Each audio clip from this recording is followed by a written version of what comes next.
Le rapport était nécessaire tout simplement parce que ça ne marchait pas. On s'est aperçu au moment de la désignation du commissaire Cañete que des intérêts financiers nous étaient cachés ou pas, mais qu'on n'avait pas les moyens de vérifier réellement. Ils nous baladaient autant qu'ils voulaient. Le Parlement veut se saisir de la désignation des commissaires et le fait qu'ils doivent passer devant la commission juridique pour dire voilà, le Parlement existe, il a un pouvoir d'investigation.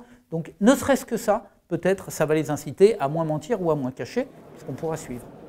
La question de la transparence, la question du contrôle, la question du fonctionnement de nos institutions en l'état de la question européenne est un élément majeur.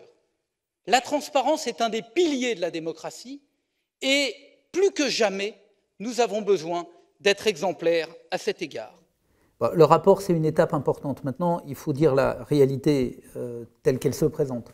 On ne pourra pas arriver à redonner confiance dans les institutions européennes si on continue à avoir à la tête des institutions des gens qui confondent les intérêts privés et les intérêts publics et l'intérêt général. Tant que, dès qu'ils sortiront de la Commission, ils n'auront d'autre souci que d'aller et de foncer dans le privé vers des petites banques d'affaires ou autres, clairement, les citoyens européens auront le sentiment qu'il n'y a pas de défense de l'intérêt général en Europe. Donc ça, c'est un problème de conscience individuelle et aucun texte de loi ne peut le régler.